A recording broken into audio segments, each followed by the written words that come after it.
Welcome to the Ignited Recovery Podcast, a new way forward for anyone looking for answers but feeling left out.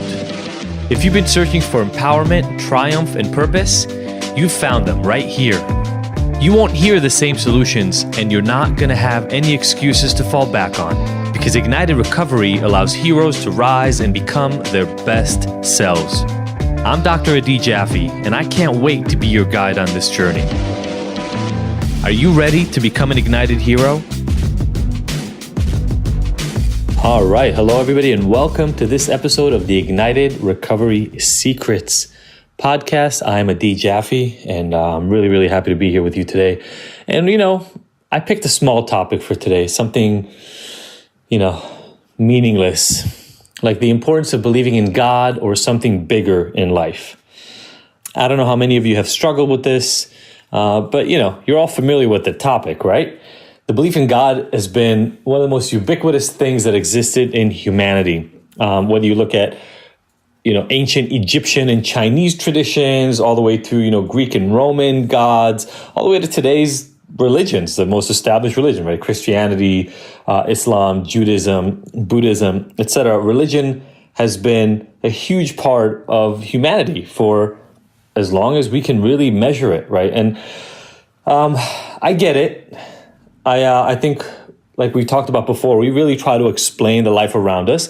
And I can kind of, in a weird way, put myself back in where humanity was 10,000 years ago, when we didn't have any real understanding of what was happening around us. And so when lightning happened, we needed to explain how freaking bolts of what looked like pure energy and light came magically from the sky and touched the ground. And so we created a God around that. And we didn't understand what the sun even was. And so we created a God around that. And then, there'd be waves in the ocean, and sometimes it'd be really stormy, and people would go out on boats and they would die, and we would need to explain what happened there. And so we created, gods that ruled the ocean, right? And every culture gave them different names, and every culture gave them the different attributes. But they were always, if you think about it, they were always somewhat human, right? Because that's the only thing that we could perceive, is we created these, instead of them created us and creating us in their image. It's like we created them to some extent through our own ways of looking at it. And I'll tell you, in addiction, especially around people who have to go to 12-step meetings or who go to 12-step meetings, that's one of the most common complaints, is this constant talking about God. And I had it too, for sure. It's actually probably one of the main things that made me leave traditional recovery. But I still have, I don't know how many of you have this. Some people have a pull towards that wording, God, and some people have a pull away from it. I definitely have a pull away from it. I feel like it repels me somehow. I think a lot of that for me personally comes from a real problem with organized religions, right? I think we're seeing more and more of the evils of organized religions, and what can end up happening when you put that much power, that much control in a singular organization. No matter what the original intent was, it gets abused, it gets co-opted, and it becomes about a lot less than maybe the original purpose, which was to explain, organize, and give people a sense of purpose. I'll tell you what, though, I love some aspects of it, right? The connection that you get with the people within religious groups, the rituals, the sharing that happens there is really important. And while I'm not a big follower of any specific organized religion, I'm huge on believing that it's incredibly important to see, understand, and believe that there is something bigger than you. Now, the wording will sometimes happen exactly in that sort of way, even in organized religions, right? Is the idea that there's something bigger than you. But I'm saying, even if you walk completely aside from having to give it a name or a description, or give that thing that is bigger than you a specific attributes, right? Make them man-like or animal-like or more than that, right? Transcendent of those things. I think it's hugely important to believe in something bigger than you. And the reason is there's so much that you get out of that belief. Now, before I even get to what you get out of it, it's pretty egotistical to think of yourself as the most important thing in the world. And yet, we all grow up looking at the world through our own eyes. So if you think about it for a second, we are the center of the universe from our own perspective, right? Because from the moment you grew up, you see everything from your standpoint. You feel what happens in your body. You feel the emotions that your brain is pushing out. And so the world is colored and tainted by you. But one of the biggest moves that happens for a lot of people around their teenage years going into young adulthood is not just the separation, but understanding that there are things that are bigger and more important than us. And when you realize that, whether that's religion or not for you, there's a lot of payoff. Like, it helps motivate you to do things that you might otherwise not feel motivated to do. It helps keep your moral compass clear, regardless of what religion you're in. It helps guide that. It gives a lot of humility. We'll talk about that a little bit more here in a minute. But, the fact that there are things, or there is a thing that is bigger than you, means that you are a little bit smaller by comparison. And that brings in humility. And it also brings in a sense of necessity for a lot of people. Like, I have to, I must, a lot of times comes from this sense, right? This, what is right and what is wrong to do. But what I think is more important out of all of those is that it gives you a real sense of purpose. And, it's no wonder that I called Ignited when we created it originally, because in Ignited, that's something bigger can be anything, but it has to be there. That's why the idea of igniting is part of the whole thing. The name is about igniting the purpose, igniting your motivation, igniting whatever is next for you. Because you have to get connected to something. I think too many people believe, especially in this age of technology and automation, that that social construct, right? The idea of how do I connect to other people is less important. But I think it's hugely important. And that's why we need our tribes. We need our smaller groups, our groups that connect us. Because without that, it's hard to find that compass. And now, I know for a fact that I wouldn't have started Ignited if I didn't find a purpose of helping other people who were struggling with the same sort of issues that I had struggled with when I was younger. But everybody's purpose, everybody's something bigger can be totally different. It's just that if you don't find it, what I find a lot of people that I work with is they ask the question over and over, and that question is, what's the point? If you don't have something bigger than you, if there's no bigger urgency to what's happening here, a lot of people find themselves wondering, what's the point of doing anything? If it doesn't change, if it doesn't relate, if it doesn't connect to others, if there's no thread that's tied between my actions and something big. And for some people, that's really, really scary.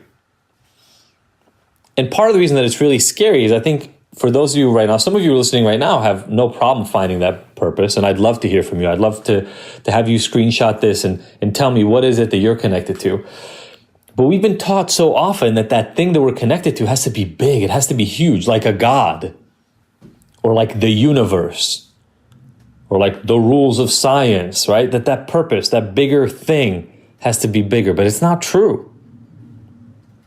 And that was a big thing for me to discover early on in the process. Now, I've got to give you a caveat. Like when I was in AA, somebody would say, well, you can make a doorknob your God. I don't think that's fucking true. I mean, I'm looking at a doorknob right now.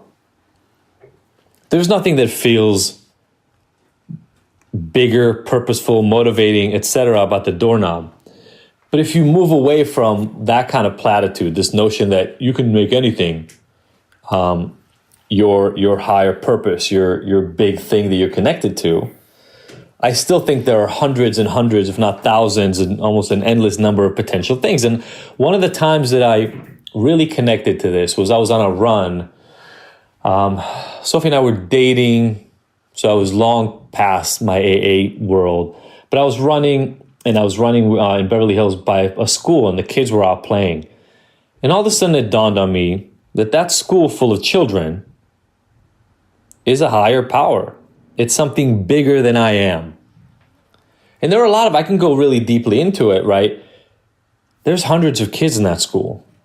What they're going to do with their lives, the next 100 years of what happens in the world because of the kids that are running around in that school is certainly bigger than me. And I don't mean it's more important than I am, but it literally is larger than I am. Hundreds of lives, all their families affected, all the amazing things and all the crazy things and all the terrible things that are done by that group of children.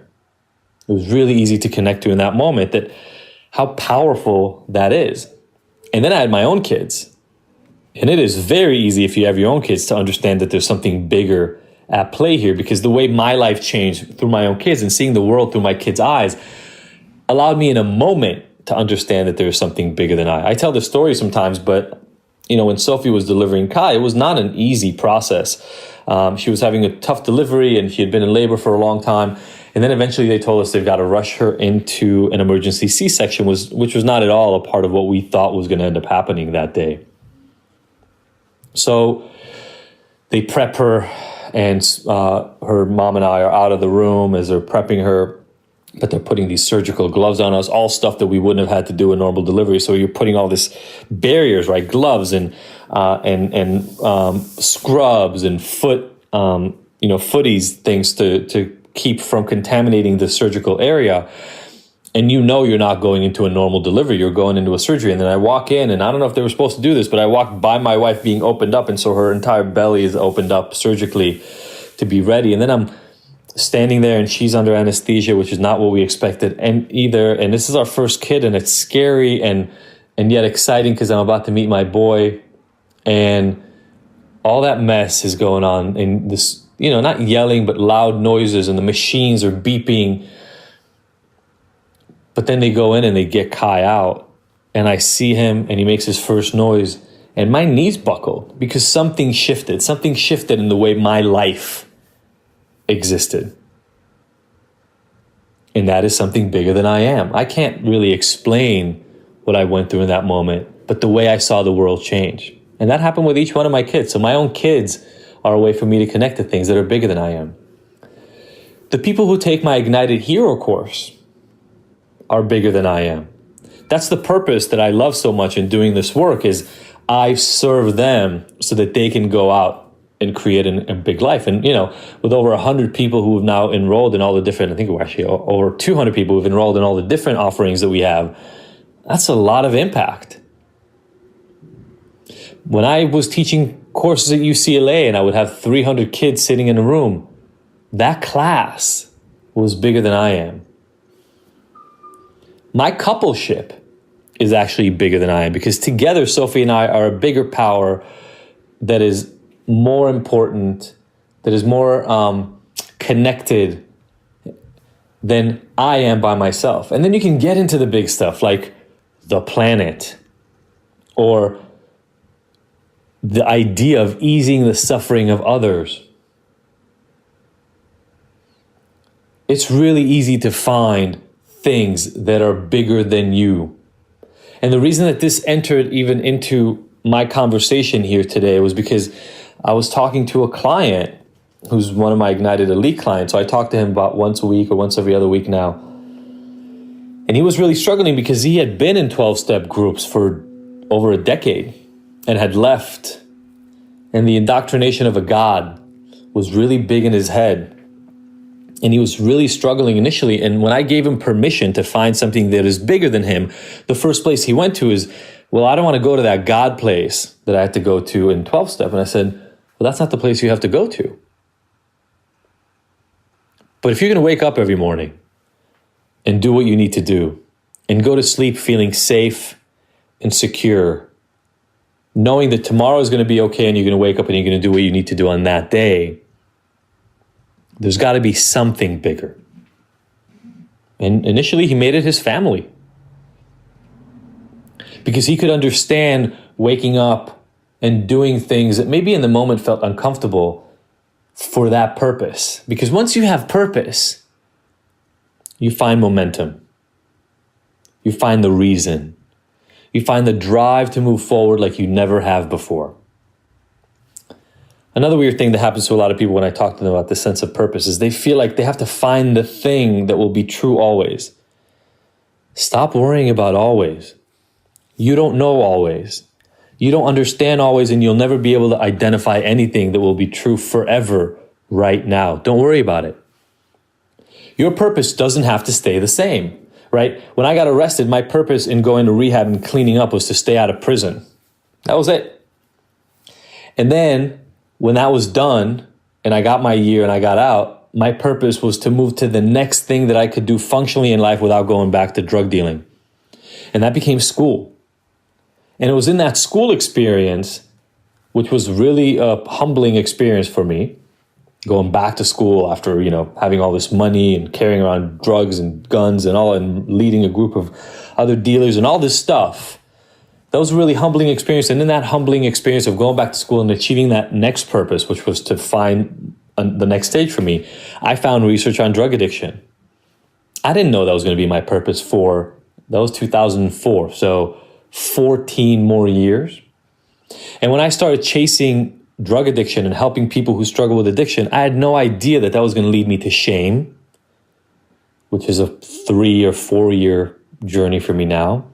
And so now the purpose I have is to eradicate shame, help people break through their own shame, help people achieve a life that they couldn't believe was feasible, but that wasn't my purpose 12, 15, 18 years ago. And if I would have worried about finding a purpose this big, it would have seemed unrealistic. It would have seemed like something I'm never going to achieve, and I wouldn't have done it. The only point is that you can explore whatever purpose you want to feel, but you have to be committed to finding one. And if that's money for you, that's fine. Whatever it is for you, that's okay. But you have to find something that connects right now and feels honest. Because I'll tell you this, it might be scary to think that you have to do something like this, but on the other side of finding what your purpose is, on the other side of finding something bigger than yourself to connect to, is a level of happiness and a sense of satisfaction and calm that you would find difficult to understand right now until you find it. And until you do, it's going to seem unrealistic that ever exists. And to close this off, just today I was talking to that same client that this conversation came up with about a year ago.